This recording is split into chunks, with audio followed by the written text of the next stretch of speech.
I am so privileged because I get to communicate with you every single Saturday and let you know that your life can be saved by routine screening and early detection. 7 women do not have to die daily in Kenya from breast cancer. They do not. Please. So many hospitals, so many healthcare centers are currently offering free screenings. Free. Not that free is gonna cost. Free with no cost. Please ask your healthcare provider, ask your insurance. Just walk into a hospital or a healthcare facility, a clinic, and ask them, are you offering screenings? Because in the month of October, which is Breast Cancer Awareness Month, that is what they do. Today is the 29th. Kesho naweza kufa hapo kwa marathon. But before I do, I'm going to tell you, go and get screened. It could save your life. Right now, though, my pleasure is to welcome, I don't know, the women today have been gorgeous on next level gorgeousness. The most incredible, the most dynamic. Susan Kaittany, welcome to Double O Direct. I cannot believe I finally made it to your show, Olivia. It must mean I'm famous or you like me. You know, my very first show, when I had Lupita Nyong'o, you rocked up. We were there watching the movie The 355. Oh, yes. So I started the year with you. Oh, yes. So good vibes. Greatest. And I'm back. I can't even believe it. You are vibes on vibes on vibes and you're looking amazing. You know what? But we're not Posh. But you guys came through. The guys came through. Yeah. They came through. I even brought extra people. You did. We took photos. I'm going to post those photos. Great. Because look at my lashes. Look. But she came glammed up. So, you know, I thought she'd be here early. She came in late because she's dressed up and looking all fabulous, you know. Yeah. So for the uninitiated, who is Susan Kaittany? So Susan Kaittany is a woman, most importantly. I am a mother of 2 lovely girls. I'm an entrepreneur. I'm in the beauty business. I'm an advocate. I'm a lawyer as well. I love to travel. I mean, I've been in the travel industry for many years. So wait. You're a lawyer? Yes. I know you didn't know that. I did not know that. Apparently, I'm a learned friend. Yeah. So you're my learned surprise. I came to surprise you. Because I'm Moja, at least. I have a learned friend. You made it. You're smart. Tell me. Smart enough. So you studied law in Kenya? Yes, I did. I studied law in Kenya, but while also still working in the family business, which is a travel company. Yes. So yeah, it was fun because then you go to law school. It's a mix of everything. So I think I'm a junk of all trades. First country you visited was the Philippines. So the first place when you left Kenya, you got to JK the very first time. It was Dubai. Okay. And let me tell you the story. You will laugh. Tell me. So I was old. I was apparently 19. So when you left Kenya for the first time, you were 19 years old. Yes, I was 19 years old. People are getting to Nairobi at 20-something. So don't worry. We Guys, know them. Please do laugh at me. I was 19 and guess what? It was for a pageant. A beauty pageant? Yeah, so I won a pageant here in Kenya. Which pageant? So it was called Miss Earth.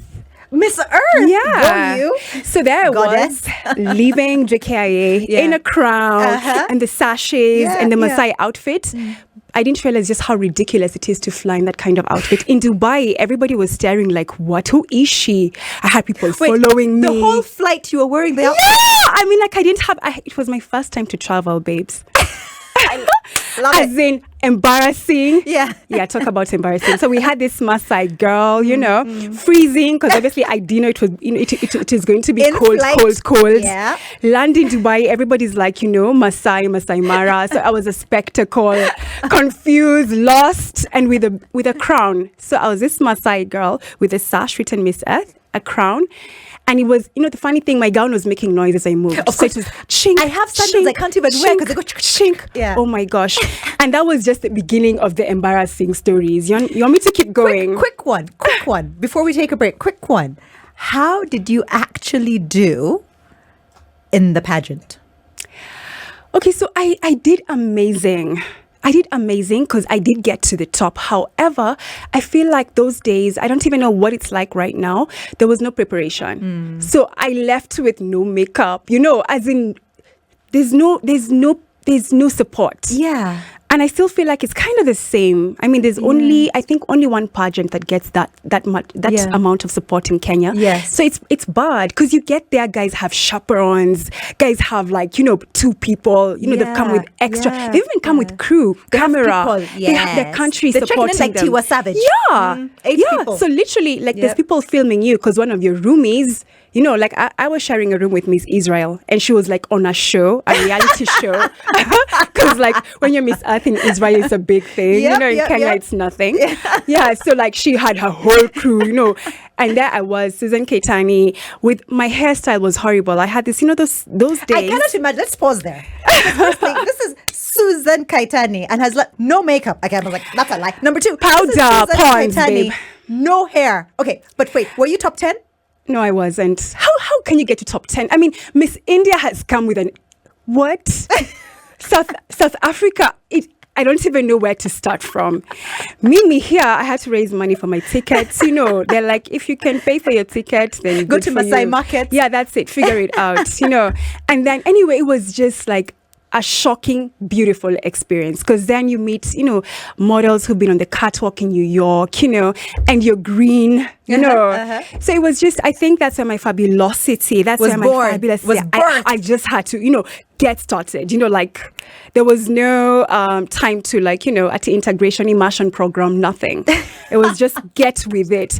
So another thing that happened that was hilarious is we are going to make sure that we get this entire story. We'll come back ladies, to that. The incredible Susan Kaittany.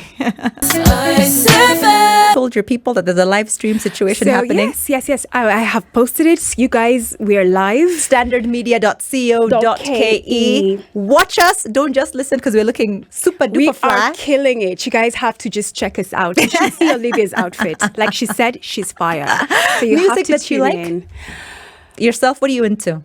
Music? Yes. Oh my gosh, everything. I did tell you just a few minutes ago that I love everything. What gets you on the dance floor? Do you dance? Hip hop. Yes. Hip hop. I am like such a hip hop. I'm like a 90s, 2000s, from Biggie those days. The next Kanye Dre, The next Kanye we're going to be going with you. We have to. Yeah. You would be so, I'm like so gangster. You'd be shocked. I would be. Good afternoon. I'm Olivia Otieno reminding you that routine breast cancer screening and early detection saves lives. Now that the PSA is dusted, tell me more about you, Susan. You're back from, was it Malaysia? Manila in the Philippines? Yes. For this Miss Earth where you just bombed. You had no makeup, you had no hair, you had no outfits. My hair fell out. Yeah, everything happened anyway. What then happened? So I came back home and then I went to law school. And then they're like, this beauty pageant thing, maybe it's not for me. No, I actually modeled for a while. Yeah. It was a lot of fun. I did like Coca-Cola adverts. I was on billboards. I literally lived my dream. Catwalk, I think that's where I might have seen you for the first time on those billboards. You remember like those days, it was called Coca-Cola Words. And there was this big Fanta ads and this big Coke. Yeah. And there was even a studio. There was...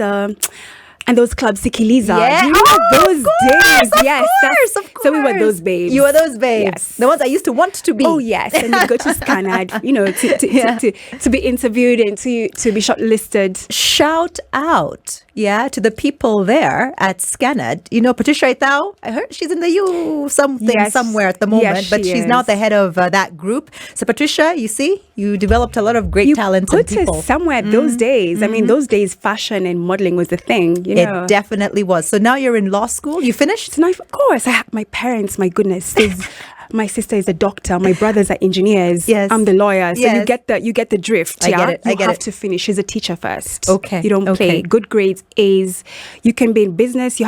But you have to get your A and a stellar A at that. Yes. Yeah. Yes. So you bring your law degree home and then you can go have your fun. Do your thing. Okay. Yeah. So then I finished law school, but the entire time I was working now in the travel company. Yes. So I had a really cool job because I was a travel leader. Yes. Where I'd lead groups outside Kenya into the rest of the world. That's the people with so the flags. You were outbound, not yes, inbound. No, I'm outbound. My whole life I'm outbound. That's why I've never quite lived in Kenya long enough because immediately after 19, then it was just outbound for like close to 15 years of my life. Your first big tour with a group was Where? 800 people to China. Not the Beijing conference. No, because that was earlier. That was much earlier. That was to Guangzhou. So there's this thing called the Canton Fair that happens like twice every year. And it's a really big thing. And it was with Barclays Bank. Yes. So those days, we still do that. So we do Barclays trips, the customer trips when you want to go see what opportunities there are in China, Same to KCB. So that was a Barclays Bank trip to China. It was huge. It was so much fun. 800 people? 800 people. All looking to find trade, investment and opportunities? Each of them has to find what they're looking for. So you have people who are in hardware, women who are they're looking for clothing and textiles. There's people who are in manufacturing who are looking for equipment. Yes. So I have to organize factory visits, B2B visits, visits with the embassy, chambers of commerce, very intense. All this while still studying law. Yes. So let's fast forward to now graduation. Did you go to Kenya School of Law? I did, but I couldn't because I was outbound so much. Yes. It was intense because, I kept telling my classmates, I'm in Hong Kong, I'll be back. You guys, just hold up. Hold me down a bit. I'm flying to New York, I'll be back. So after a while, I was just like, let me just finish. I have to just focus on outbound. It was too much. Yes. And then also with time, I realized I wasn't going to practice. I love to travel. Travel is, oh my gosh, Olivia, I don't even know how to explain it to you. Yes. Once you start to travel consistently, you'll never want to be still again. I understand. Yeah. I understand. So how then does the work move on into you now becoming an entrepreneur? Because teachers, as parents, you as a lawyer, siblings, other professionals, and then you saying now, in addition to that, I want to start my own business. So my mom actually, we started our family business together when I was young. I was a teenager. She quit being a teacher. So we started our travel company. It's now 25 years. Wow. Yeah, and it's now a multi-million shilling business, Do you want to tell me what the company is called? Yeah, it's called African Touch Safaris. So it's ATS Travel. Yes. And we're one of the Kenya's biggest travel companies. Wonderful. I'm very happy to say that. I'm really proud of her because that's her baby. I love to see women-owned businesses. I love to see women-owned businesses thrive. And what inspired you then to go and start your own business? Well, it's easy because you can imagine handling 800 entrepreneurs in China. Yes. One trip. And then the next trip, 200 customers to Hong Kong, and then the next trip, another trip to Malaysia, then, to the US, and then, and working with entrepreneurs like for 15 years, there's no way you would not want to become an entrepreneur after that. I was solving all their problems 24/7, the factory visits. I'm like a solution for entrepreneurs. So it's very, the question, it was so easy, isn't it? Did you go through a series where you were thinking, I'm starting a business? But what business? Did you go through that series and that thought process? Actually, the one thing I knew I needed to do was do a business I love, because I had seen everybody doing, hardware. There's people doing air conditioning, hardcore stuff. And when I think about who I am as Susan, I love fashion. I love beauty, So there's no way I'd want to be stuck doing a business that I would not love. Were you ever tempted to start a clothing line? I mean, you had the contacts in China. I still want to. Can we do a clothing line? Yes, can we? Oh my gosh, this has just become. We are pitching right now. It's a whole situation, but we should. I intended to for the longest time. But you decided on beauty. Yes. I think it's beauty first. Yes. Because then clothing comes after. You have to be glam, then you dress up. You can look like shit, but still be pretty. Are we allowed to say that on air? Millicent. Sorry, guys. But you can look bad and still, I mean, if you're beautiful, you're taking care of yourself. I mean, what you wear is neither here nor there. If you're fashionable, would you rate Kenyan women with regards to beauty? And of course, we're being very, very superficial. Okay. I'm gonna say, they have kind hearts and whatever, which is true. We're not doing too badly. I think we're like a 7. It's not so bad. Okay, a 6.5. A 6.5, which is not bad, because Kenyan women do their hair. Yeah. Even at the basic level, even in shags, they go to the nearby kiosk salon. Yes. So everyone, even kids, go to salons. Yes. Guys don't do that abroad. Okay. True. Isn't that true? Yeah. Very true. You find a 2-year-old, a 1-year-old ameshukwa. So you see, I mean, we're into beauty. Fantastic. Yeah. Moving out of hair, going into the manicurist, the pedicurist, going into the facials, etc. What are the offerings? Because you have this amazing palace, Posh Correct, Palace. yes. So where do you think that we could up our game slightly with regards to this? Well, I think it's the quality of the products, because I think there's a lot of people still using bad products, counterfeit products. So I feel like there's a huge gap. I feel like there needs to be more education and exposure, because without exposure, then we'll still buy fake mark. Yes. Downtown. Yes. And you want to buy something worth 500 bob, and then you don't think about the side effects, the mercury, Exactly. so we're very superficial, because we're just thinking about, I want to look good now, but are you thinking about what you're putting into your body? So I feel like if we had better education, take care of our skins a bit better, as opposed to just plastering all this, powder on our faces, and be more, have a bit more depth in beauty, where it's a bit more about skincare, health, the health of your body. I love that you've talked about the fact that we need to look a bit deeper. Yeah. We need to think a bit further, because I've seen a lot of women struggle with having to correct the mistakes. Even something as simple as your brows, something as simple as, the cosmetics you use, even lipsticks. I've For seen sure. women suffer because of that. And how do you tell? You're an expert, right? For me, I always tell people, cheap is expensive. Absolutely. If it's supposed to be a Absolutely. brand product and the deal is too good to be true, ni fake. For sure, Olivia, I just say you have to be willing to invest in your products. If you want to be beautiful, you want to live for long, you want to look youthful in your 40s, 50s, we're here to live forever, right? Yes. Yeah, and be beautiful and glamorous. So it's not about superficial stuff. You have to spend a bit more for you to go longer. Or just avoid trying, because you'll end up doing damage. I always say, Absolutely. there's no You'd point rather using... not do. Exactly. Just leave it. Just Yes. wash your face. Just be natural. Cut your nails. Yes. No need to do anything then. Just be yourself. More with the amazing Susan Kaittany. It is fun. It is friends. It is family. And of course, we're talking about fortune, because we all want to make that money. Oh, yes. It's all about the money. I'm Olivia Otieno. This is Double O Direct every Saturday from 10 a.m. And I am still going strong. Very, very strong. Yeah. Thanks in part to all my energy and all the amazing women who support me in making this show what it is. Starting, of course, with the incredible Mumbi. Mumbi ko api. Mumbi ako. Is she sleeping? No. Mumbi's working really, really hard. No. Mumbi's always very, very hard working. And remember that this month, a lot of hospitals and health institutions are offering free breast cancer screenings. In Kenya, 7 women die from breast cancer daily. And remember, routine screening, early detection might just save yours or the life of somebody you love. Right now, though, I'm with the incredible Susan Kaittany. We're tackling family, friends, fun, and fortune. And you're a woman who wears many hats, And I'm just talking about, that you do a lot of things. You literally wear a lot of hats. Do you like headwear? For sure. You have a lot of hats? I do. Now that you say that, I actually do have lots of hats, all types, sizes. Yes, I'm fabulous, Olivia. Remember? You really are. So in between your law degree, your modeling career, when did you have time for family? You said you're a mother of 2. I am a mother of 2. I have a 13-year-old daughter, Mia, and I have a 7-year-old daughter as well, Melly. Lovely. So, oh my gosh, they make my life. They are the joys of my life. I am a single mom. Okay. I co-parent. Yes. And so I raise my kids on my own. So literally, I am that entrepreneur who has to, run around and still come home and become mom. So I'm home early.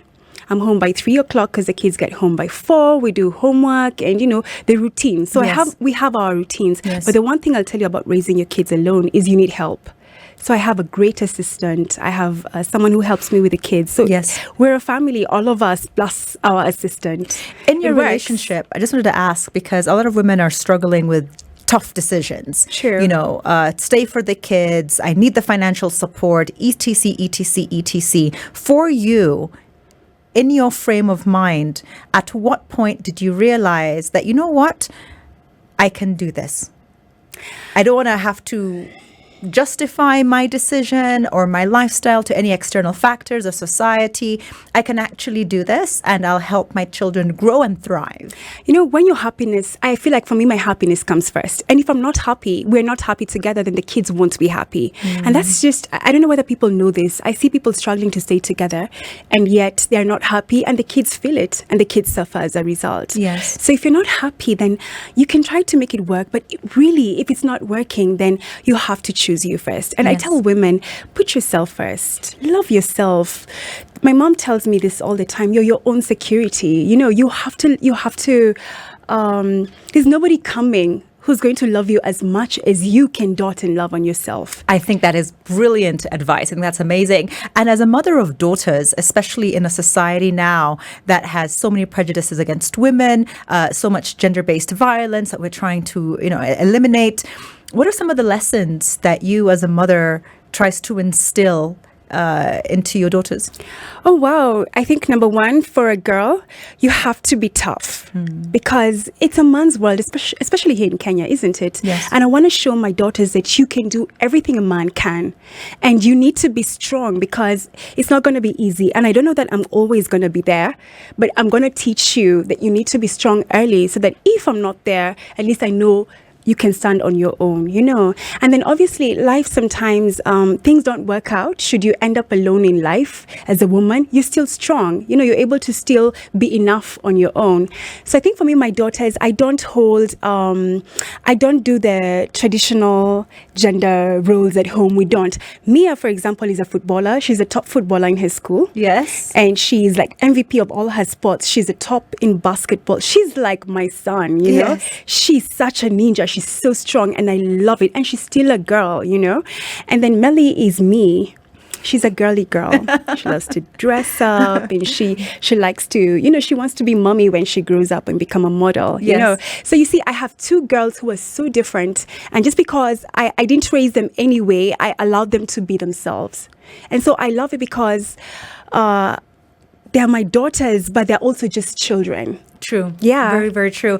What about exposure on two fronts? One, what you expose them to. Sure. And secondly, you're exposing them to the world. Because now we live in a digital world. Everybody everywhere has a camera phone. You're a public figure in so many ways. How do you balance that? Oh, let me tell you, that is very scary, especially like for them. Mia needs to go to school with her laptop.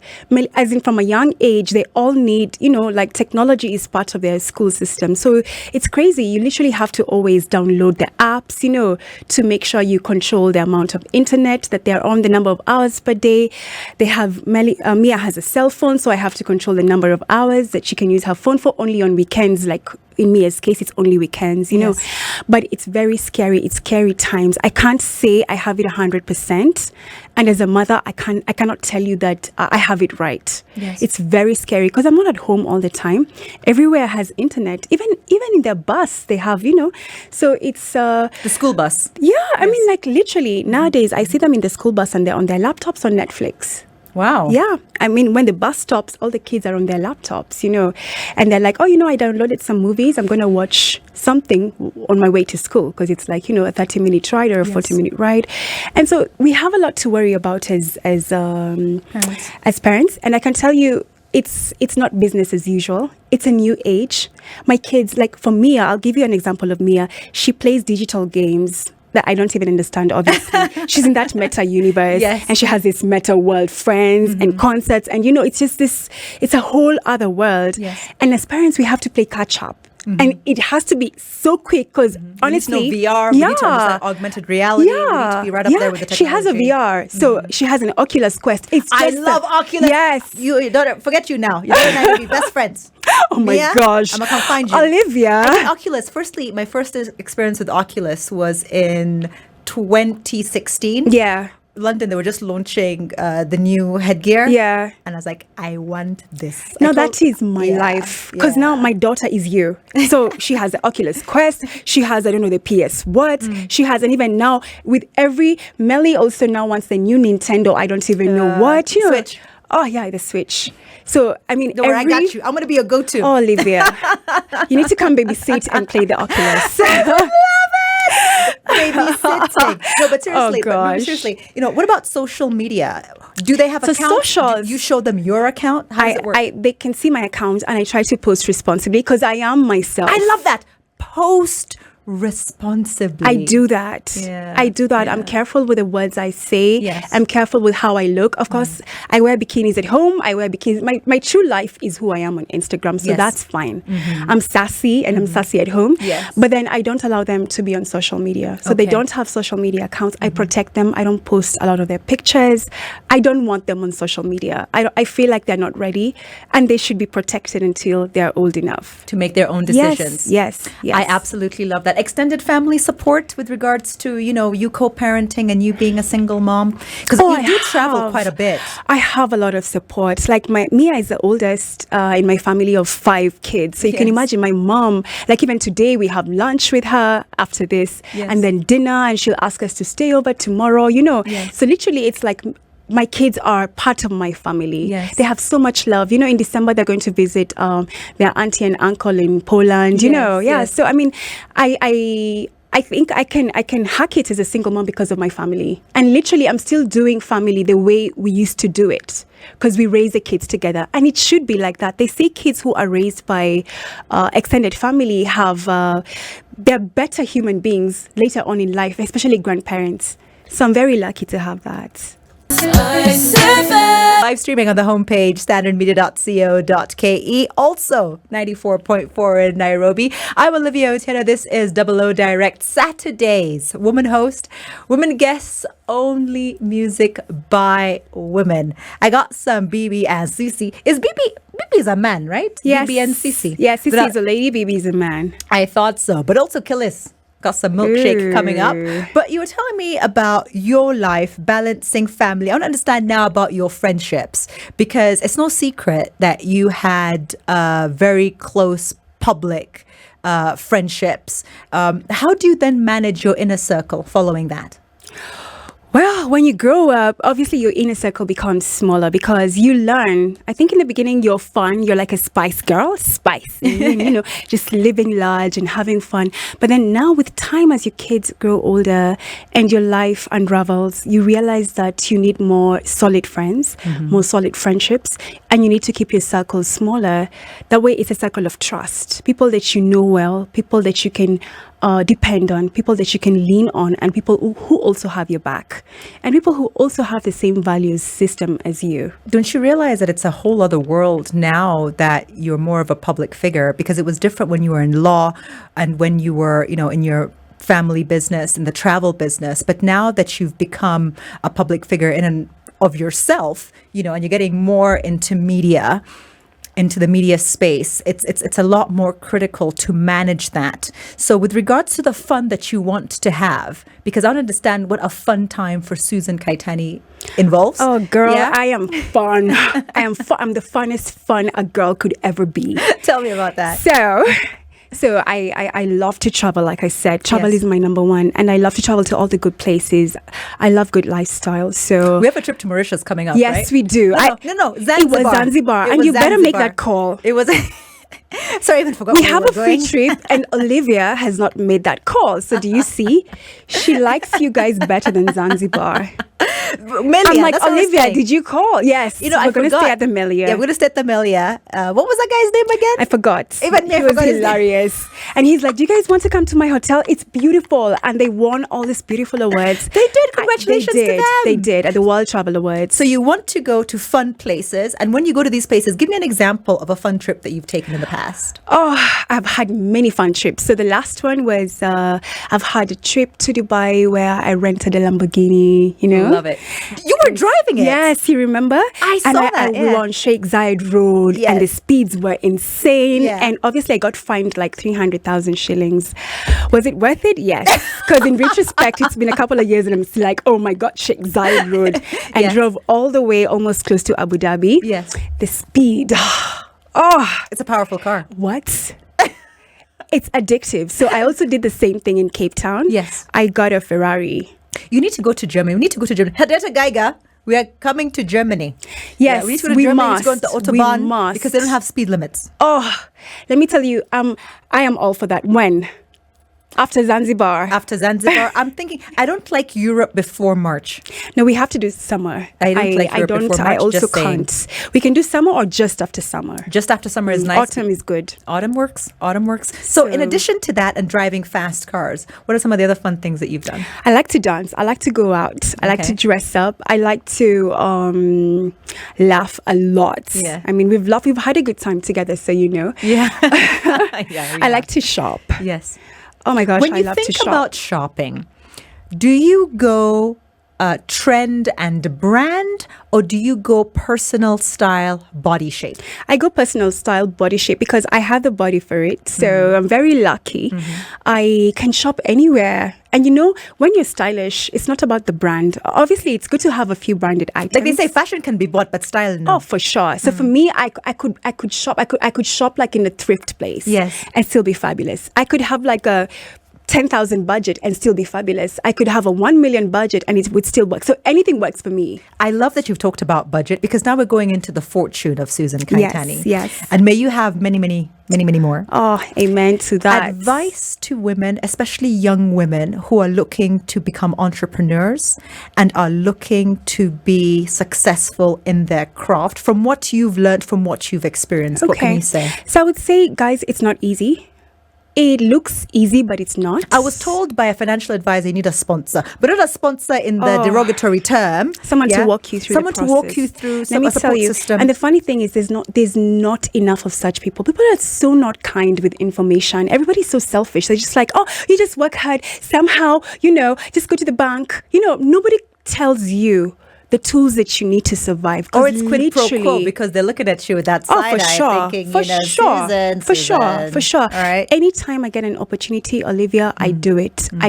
You come to me, you tell me you want to do something, I will walk you, because I wish somebody had done that for me. Yes. I've had my family, I've had my mom, and we've done that for a couple of other people, but I know how difficult it is. Any failures in your road to success that you can highlight and say, this happened to me? Oh my gosh. Like my life, half of it is failures.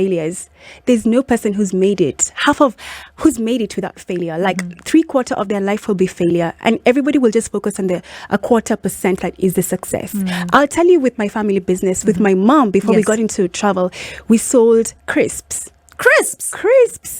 We made popcorn at home and sealed it and took it to shops. Yes. We made chevda. Then we got into tie and dye. And she was still a teacher. And then she got into tuition. And I was like always her assistant, you know? And then you see, and all those we started and failed, started and stopped. Like, I think we have close to 20 businesses under our belt. Yes. Yeah. So literally, I am a child born from the bottom.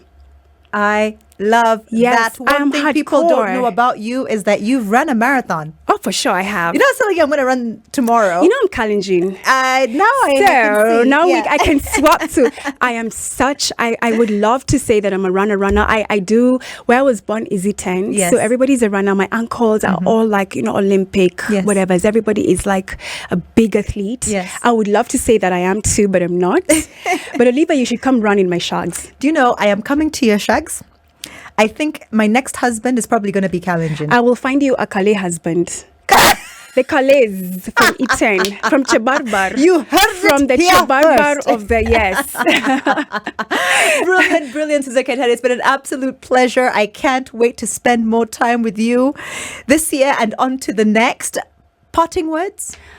Oh, Olivia, I'm so happy that you have a show for women. This is so empowering. As a woman, I don't think I've been in a show like this. And I've been to all shows, So I'm just grateful for the opportunity that you're giving us and the opportunity you're giving women. It's a safe space for sure. It's not been an interview. It's been beautiful. It's been a hangout for sure. So guys, I'll just say, as parting shots to anyone who wants to become an entrepreneur: consistency, hard work, and grit. Grit is the ability to repeat the same thing again. Fall down, stand up again, repeat. Keep your head looking down, and when you look up, you'll be surprised that you actually moved. SpiceFM.